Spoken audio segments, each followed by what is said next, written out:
하나님의 말씀은 빌립보서 3장 12절에서 14절 말씀입니다. 빌립보서 3장 12절에서 14절 말씀, 신약성경 321면에 있습니다.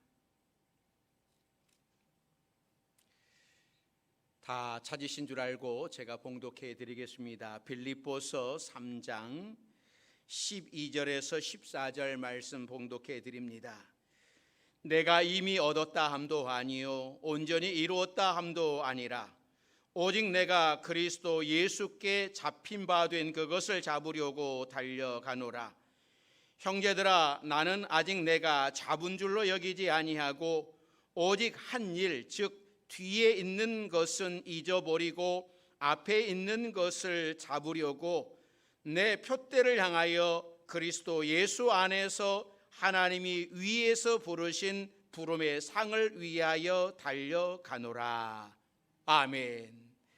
오늘 주신 말씀 속에 내가 달려가는 이유라는 제목으로 함께 은혜를 나누겠습니다. 기도하겠습니다.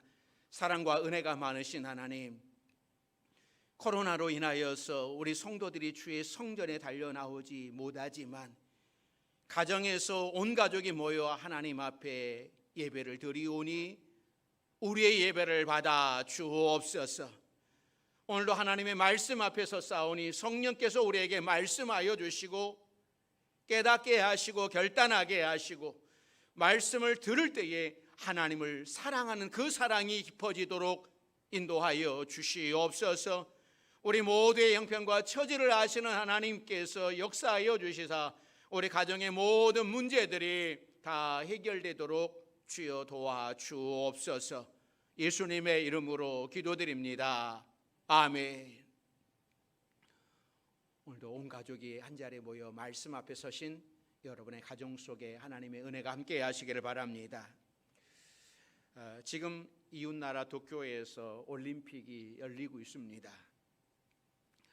여러 가지 어려운 상황 속에서 열리지만 그래도 우리나라 선수들에 의하여서 메달이 땄다라고 하는 소식이 들릴 때마다 우리 온 국민은 정말 기뻐합니다. 오늘 본문은 이 올림픽과 관계가 있는 본문입니다. 특히 올림픽 마지막 날 열리는 마라톤과 관계가 있습니다. 원래 이 마라톤은 그리스에 있는 광야 이름입니다. 평야 이름이에요. 그러니까 마라톤 경기가 생기게 된 이야기는 아시는 분들이 많을 터인데 주전 490년 그리스의 군대는 엄청난 군대를 이끌고 침략해온 페르시아 군대를 아테네 북동쪽에 있는 마라톤 광야에서 격파를 합니다. 그때 그리스군의 한 병사가 승리를 알리기 위하여서 약 40km를 달려 우리가 이겼노라라고 아테네 시민들에게 이야기를 하고 그 병사가 그 자리에서 쓰러져 숨졌습니다. 이 병사의 죽음을 기념하기 위해서 그가 달려온 거리에서 달리기 경주가 벌어졌는데 그것이 바로 마라톤 경기입니다. 현재는 다른 경기들이 많기 때문에 마라톤 경기가 많이 시들어졌습니다. 과거에는 인기가 있는 운동 경기였습니다. 로마 제국에는 그 당시에 창 던지기, 또 빨리 달리기, 말 타기, 격투기 등 많은 경기 종목들이 있었었는데 그 중에서도 오래 달리기인 마라톤 경기가 가장 인기가 있었다고 합니다. 이 마라톤 경기에서 우승을 하게 되면 황제가 직접 이 월계수로 만든 관을 가지고 이 마라톤에서 우승한 선수에게 씌워줬습니다. 또 로마 제국에서 이 마라톤 경기에서 우승했다라고 하는 것은 영웅이었습니다. 많은 사람들로부터 칭송을 받았습니다. 이처럼 달리기 경기가 많은 인기를 누리다 보니 헬라 제국이나 로마 제국 당시의 과거 역사를 살펴보면 달리기에 대한 이야기들이 많이 나옵니다. 그리고 로마 시대에 기록되었던 신약 성경도 달리기에 대한 이야기들이 자주 등장을 합니다. 자, 우리가 잘 아는 것처럼 로마서 9장 24절 말씀도 그러죠. 자, 로마서 9장 24절 말씀 같이 읽어봅니다. 운동장에서 다름질하는 자들이 다 달릴지라도 오직 상을 받는 사람은 한 사람인 줄을 너희가 알지 못하느냐? 너희도 상을 받도록 이와 같이 다름질하라. 그러니까 고린도전서의 이 말씀은 오늘 본문과 비슷한 겁니다. 그러니까 사도 바울은 달리기 경기를 보면서 신앙의 경주와 비슷하다라고 하는 것을 깨닫고 성도들에게도 이렇게 달리기에 열심을 내라고 권면하고 있는 겁니다. 자, 그러면 우리가 달리기를 해야 하는 이유가 무엇일까요? 운동장에서 달리는 경기가 아니라 인생의 달리기, 신앙의 달리기를 하는 이유가 무엇이겠습니까? 여러분은 무엇 때문에 신앙의 경주를 하고 있습니까? 오늘 사도 바울은 우리에게 이렇게 말씀을 합니다. 첫째, 사도 바울은 예수님께 붙잡힌 바 된 그것을 잡으려고 열심히 달리고 있다라고 하는 겁니다. 자, 12절 말씀이죠. 12절 같이 읽습니다. 내가 이미 얻었다 함도 아니요 온전히 이루었다 함도 아니라 오직 내가 그리스도 예수께 잡힌 바 된 그것을 잡으려고 달려가노라. 잡힌 바 된 그것을 잡으려고 달려간다라고 하는 이 말씀을 쉽게 이해가 되지 않습니다. 그러나 우리는 이 구절에서 사도 바울의 다메섹 사건을 떠올려야 됩니다. 예수 믿는 사람들을 잡아들이기 위해서 다메섹으로 가다가 사도 바울은 다메섹에서 예수님께 잡힌 바 되었습니다. 이 다메섹 사건 이전에 사도 바울은 자신이 무언가를 잡으려고 쫓아가는 인생이었습니다. 그러나 이제는 예수님께서 자신을 잡아주셨기 때문에 그것을 잡으려고 달려간다고 하는 겁니다. 한마디로 예수님이 주신 소명을 따라 달려간다라고 하는 말씀입니다. 이전에 사도 바울은 자신이 손에 잡고 있는 것이 많다라고 생각을 했습니다.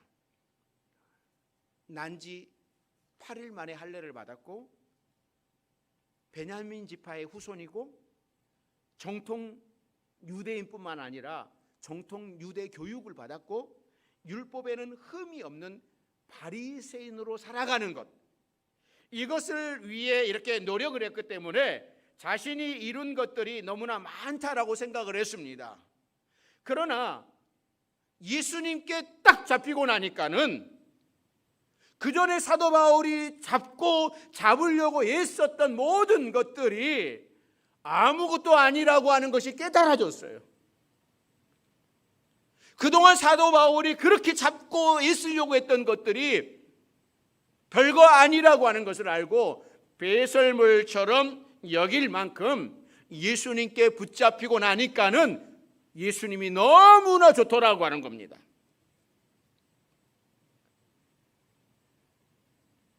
잡힌 것이 불편하고 억압당하는 것 같아도 사실은 바른 잡힘, 이것은 우리에게 자유와 행복을 줍니다. 결혼을 하고 오랜 가정생활을 했던 남편들이 공통적으로 하는 이야기가 있습니다. 아내에게 붙잡혀 사는 것이 편해. 혹시 여러분 동의하십니까? 그런데 어떤 목사님은요, 한술 더 떠서 이런 이야기를 하시더라고요. 마누라에게 잡혀 사는 것이 편하다는 이 말은 성경에 넣고 싶을 정도로 진리이다. 저는 이 정도까지는 생각 안 하거든요. 참 잡혀 사는 행복이 있다라고 하는 겁니다. 여러분, 남편이 아내에게 잡혀 살지 않는다면 여러분 어떻게 되겠습니까? 아내에게 매이지 않는 삶을 꿈꾸다가 패가 망신한 남편들 많습니다. 물론 아내도 남편에게 매여야 됩니다. 남편에게 매이지 않는 아내는 바른 아내의 역할을 감당할 수 없습니다. 부부는 서로에게 매여 있어야 건강한 가정을 꾸려갈 수 있고, 서로 매여 있어야 행복한 가정이 될 수 있습니다. 사랑하는 성도 여러분, 신앙생활도 마찬가지입니다. 주님께 붙잡히지 않고 주님께 매이지 않는다면 아무리 고매한 인격을 지니고 있을지라도, 그 삶이 선하고 착하다 할지라도 그는 결코 그리스도인이라고 말할 수 없습니다. 주님께 매여 있는 인생이 진짜 행복한 인생입니다. 아까 우리가 불렀던 복음성가, 우리 1절만 우리 함께 찬양하시겠습니다.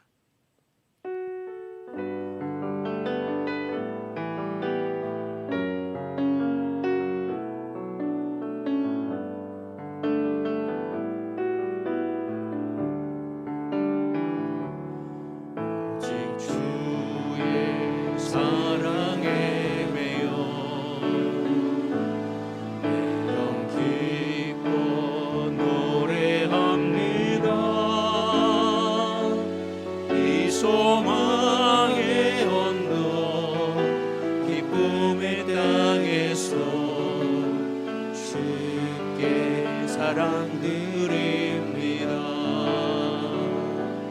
오직 주의 임재 안에 갇혀 내가 기뻐 찬양합니다. 이 소망의 언덕 거룩한 땅에서 주께 경배드립니다. 주께서 주신 모든 은혜 나는 말할 수 없네. 내 영혼 즐거이 주 따르렵니다. 주께 내 삶 드립니다. 할렐루야. 매여 있는데 이렇게 기뻐하고 노래할 수 있고, 갇혀 있는데 찬양하며 경배할 수 있겠습니까? 우리를 매여 주시는 분이 우리를 보호해 주시고 영원히 살리기 위해서 십자가를 지셨기 때문에 주님께 매이는 것이 좋고 주님께 매이는 것이 행복입니다. 그래서 주님께 매이면 매일수록 자유함을 얻게 될 것이고, 주님께 잡히면 잡힐수록 더욱 신실한 삶을 살게 될 것입니다. 사랑하는 성도 여러분, 우리 파주명성교회 모든 성도들이 주님께 매이는, 주님께 붙들림 받는 여러분들이 되시기를 주의 이름으로 축원합니다. 여러분은 주님께 붙잡힌 바 되셨습니까? 주님께서 여러분을 붙잡으셨습니까? 매어주셨습니까? 그러시면 감사하며 살아가시기를 바랍니다. 주님께서 여러분을 붙잡아 주시고 계시다면 감사하십시오. 그리고 그 안에서 행복을 누리며 즐겁게 인생을 살아가는 여러분들이 되시기를 주의 이름으로 축원합니다. 그리스도인의 삶은, 신앙은 붙잡는 것이 아니라 사로잡히는 것입니다. 사도 바울은 주님께 사로잡혔어. 우리도 주님께 사로잡히는 삶이 되시기를 주의 이름으로 축원합니다. 두 번째는요, 사도 바울이 달려가는 이유는 뒤에 있는 것은 잊어버렸기 때문이라고 말씀을 합니다. 자, 13절 말씀 같이 봅니다. 13절입니다. 형제들아, 나는 아직 내가 잡은 줄로 여기지 아니하고 오직 한 일, 즉 뒤에 있는 것은 잊어버리고 앞에 있는 것을 잡으려고. 우리가 잘 달리기 위해서는 자꾸 뒤돌아봐서는 안 됩니다.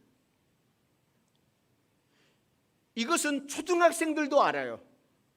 달리기 하는 사람이 자꾸 뒤돌아보고, 롯의 아내처럼 자꾸 뒤돌아보면 안 되는 것입니다. 그러면 그 경기에 임할 수가 없습니다.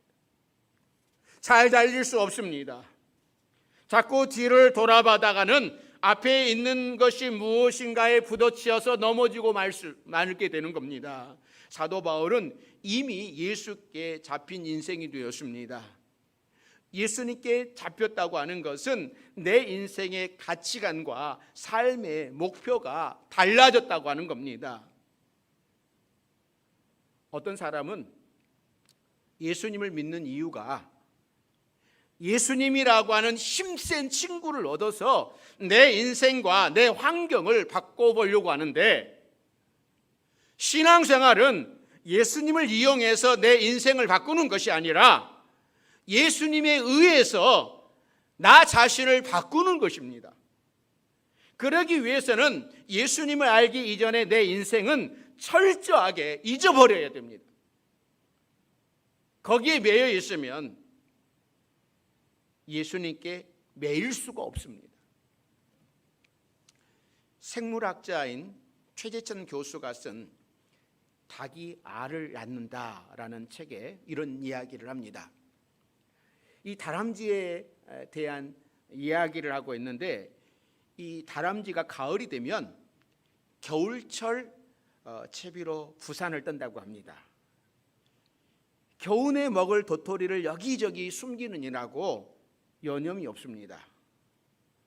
이 다람쥐가 사람들처럼 창고를 모아놓고 그 한 곳에다가 이 도토리를 먹을 것을 모아두는 것이 아니라 숲속 여기저기 다니면서 이 도토리를 발견하면 그것을 땅속에다가 묻어둔다고 합니다. 그리고 나중에 이 도토리를 찾아 먹는 것이죠. 그런데 문제는 다람쥐는 가을 내내 도토리를 땅에 묻어두었는데 나중에 이 도토리를 어디다 묻어두었는지 알 수 없다라고 하는 겁니다. 그래서 배가 고프면 여기저기 땅을 막 찾는 거예요. 온 산을 다 뒤져서 막 도토리를 찾는 거예요. 그러다가 우연히 파다가 나오면 먹는 것이고, 그러니까 이 식량을 가을 내내 땅속에다 파 묻어두었는데 표시를 해놓거나 어디 묻어두었는지를 알 수 없는 거예요. 이 묻어둔 식량을 찾지 못하는 다람쥐에게는 안타까운 일이지만 그것은 자연에게는 굉장히 놀라운 일이라고 하는 겁니다. 다람쥐가 기억하지 못하는 땅속의 도토리들은 거기에서 봄에 싹을 틔워서 나무가 되는 겁니다. 다람쥐에게 잊혀진 도토리가 견고한 나무가 되듯이 우리에게 잊혀진 기억들이 인생을 더욱 견고하게 만드는 버팀목이 될 겁니다. 인생에서도 잊을 수 있다라고 하는 것, 이것은 은총입니다. 그동안 우리 인생에 얼마나 많은 사건과 사고가 있었습니까?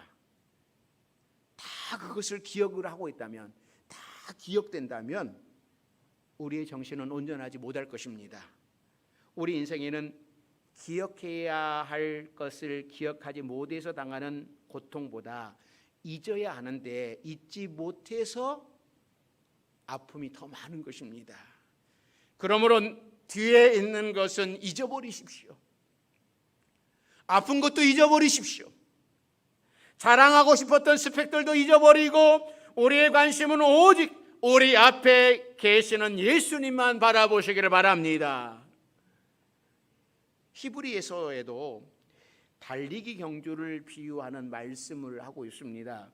자, 히브리서 12장 1절 2절 말씀 같이 읽습니다. 이러므로 우리에게 구름같이 둘러싼 허다한 증인들이 있으니 모든 무거운 것과 얽매이기 쉬운 죄를 벗어버리고 인내로서 우리 앞에 당한 경주를 하며 믿음의 주요 또 온전하게 하시는 이인 예수를 바라보자. 그는 그 앞에 있는 기쁨을 위하여 십자가를 참으사 부끄러움을 개의치 아니하시더니 하나님 보좌 우편에 앉으셨느니라. 아멘. 신앙의 경주를 하는 우리는 오직 예수님만 바라봐야 됩니다. 예수님이라고 하는 목표가 뚜렷한 사람이 잘 달리는 겁니다. 목표점이 어디인지 모르고 달리기 하는 사람은 없습니다. 그런데 인생의 목표를 잃어버리고 방황하는 사람들이 많습니다. 곤충 이야기를 하나 더 하려고 하는데요. 파브르라고 하는 곤충학자가 이 날벌레를 연구하다가 기가 막힌 사실을 하나 발견했습니다. 이 날벌레들은 무턱대고 앞에 있는 날벌레를 따라다니는 습성이 있다고 합니다. 먹이가 바로 옆에 있는데 그것을 보지 못하고 앞에 열심히 날벌레가 날아가니까 그것만 열심히 따라다닌다고 하는 거죠. 그러다가 나중에는 굶어 죽는 벌레도 있다고 합니다. 심지어 7일 동안 무조건 앞에 있는 날벌레를 따라다니다가 아무것도 하지 못하는 그런 벌레도 있다고 합니다. 우리는 날벌레와 같은 헛된 것을 목표로 삼다가 인생을 방황하고 시간만 헛되이 낭비하고 말 것입니다. 그러므로 목표가 능력이라고 말할 수 있습니다. 분명한 목표는 우리를 방황하지 않도록 붙들어주는 겁니다. 모세는 200만이나 되는 이스라엘 백성들을 인도할 때에 40년 동안 변하지 않는 한 목표가 있었습니다. 그건 가나안 땅이었습니다. 백성들은 방황하면서 다시 애굽으로 돌아가자라고 했지만 모세는 40년 동안 결코 가나안 땅을 잊지 않았습니다. 항상 가나안 땅을 생각을 했습니다. 그리고 마침내 백성들은 가나안 땅에 들어갈 수 있었습니다. 사랑하는 성도 여러분, 혹시 아직도 잊지 못해서 인생의 달리기를 방황하고 계시는 분은 안 계십니까? 뒤에 있는 것, 나를 세상으로 붙들어 매는 모든 것들을 다 잊어버리십시오. 사도 바울이 뒤에 있는 것은 잊어버려야 할 이유는 오직 한 일, 즉 앞에 있는 것을 잡기 위함이라고 고백을 합니다. 12절에서는 그것을 잡힌 바 된 것 이렇게 표현을 했고, 또 13절에서는 오직 한 일, 14절에서는 표대라고 표현을 했습니다. 그러니까 사도 바울의 표대는 오직 한 일, 즉 예수님께 잡힌 바 된 그것을 위해 달려가는 것이었습니다. 우리도 뒤에 있는 것은 잊어버리고 오직 예수님을 향하여 열심히 달려가야 됩니다. 오직 예수님만 바라보고 달려가야 됩니다. 오늘부터라도 새로운 목표를 정하고 신앙의 경주를 하시고 그 경주에서 승리하는 여러분들이 되시기를 주의 이름으로 축원합니다. 세 번째는요, 잘 달리기 위해서는 부름의 상을 기대해야 됩니다. 자, 14절 말씀 같이 보시죠. 14절 같이 봅니다. 표대를 향하여 그리스도 예수 안에서 하나님이 위에서 부르신 부름의 상을 위하여 달려가노라. 할렐루야. 상은요, 뭐라고 그래도 참 좋은 겁니다. 이 상은 많은 사람들을 분발하게 하고 노력하게 하고 뛰게 만듭니다. 올림픽에서 금메달이 없으면 여러분 선수들이 그렇게 달리겠습니까? 선수들이 그 여름에도 땀을 흘리며 연습하는 것을 보면 참 안타까울 정도로 정말 먹을 것 안 먹고 놀 것 안 놀고 쉴 것 안 쉬고 정말 연습을 합니다. 그 동기가 어디에 있겠습니까? 이번에 양궁에서 금메달을 3개 딴 선수가 있습니다. 인터넷에 보니까는 이 금메달 딴 친구에게는, 사람에게는 매달 국가에서 100만 원, 매달 죽을 때까지 매달 100만 원씩 주죠. 또 여기저기서 상급으로, 그러니까는 뭐 어떤 기자가, 어떤 사람이 얼마 받을까, 금메달 3개 땄는데 얼마 받을까, 매달 평생 100만 원 받고 뭐 여기저기서 막 찬조하고 뭐 그래서 한 7억 얼마를 받는다라고 하는 이야기를 했습니다. 열심히 저렇게 운동을 하는 선수들이 정말 쉴 것 안 쉬고 남 놀 때 안 놀고 그랬던 것은 이렇게 그 땀의 대가, 수고의 대가인 금메달이 있기 때문에, 상급이 있기 때문에 그들은 젊음을 불사르고 움직이게 하고 땀 흘리게 하는 겁니다. 신앙도 마찬가지입니다. 신앙인들이 순교하는 것도 모두 은혜 때문이요, 또 상 때문입니다. 이 상 때문에 오늘 고난도 마다하지 않고 겸손하게 살아갑니다. 사도 바울은 그 상 때문에 매일같이 분주한 삶을 살았습니다. 하루도 쉬지 않고 복음을 전하기 위하여 돌아다녔습니다. 그러다가 사명이 끝날 무렵에 사도 바울은 이런 고백을 합니다. 내가 선한 싸움을 싸우고 달려갈 길을 다 가고 믿음을 지켰으니 이제 후로는 나를 위하여 의의 면류관이 예비되었을 것이다.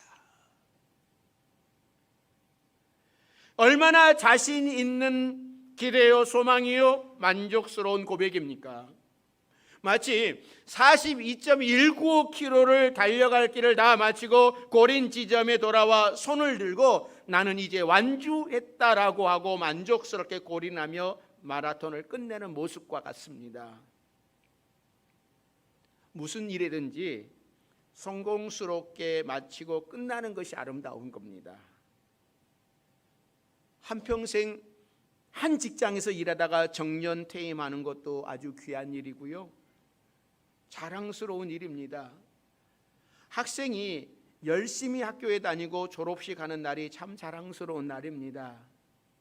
평생 목회하다가 은혜롭게 모두가 아쉬워하는 가운데 목회를 은퇴하는 일도 대단한 일입니다. 그것 자체만으로도 존경받을 일입니다. 또 한 교회에서 신앙생활을 오래 하면서 존경받는 장로님으로, 권사님으로, 집사님으로 은퇴하는 것도 참 영광스러운 일입니다. 하물며 하나님 앞에 가서 상을 받는 상은 얼마나 영광스럽겠습니까? 어떤 분들은 이런 이야기를 합니다. 상 때문에 예수님 믿느냐고. 그저 은혜가 감사해서 봉사하는 것이지 꼭 상을 바라고 하는 것은 아니다. 여러분, 이 말씀도 참 겸손한 말씀이지만 하나님께서는 우리를 위해 상까지 준비해 두시고 우리를 기다리고 계십니다. 또 어떤 분은 하늘나라에서 뭐 상급이 크고 작으면 평등하지 않는 것 아니냐. 하늘나라는 누구나 평등한 세상 아닌가, 이렇게 말하는 사람도 있습니다. 그러나 확실하게 말할 수 있는 것은 구원은 누구나 동일하지만 상급은 다른 겁니다. 그러므로 우리가 이 땅에서 하늘의 상급을 바라보며 참고 인내하고 고난을 견디고 하나님 앞에 봉사하며 섬기며 살아가는 겁니다. 하나님께서 상을 주시겠다고 하시는데 나 그 상 필요 없다라고 하는 것은 하나님을 무시하는 것과 같습니다. 자, 히브리서 11장 6절 히브리서 기자도 이렇게 고백합니다. 자, 같이 읽습니다.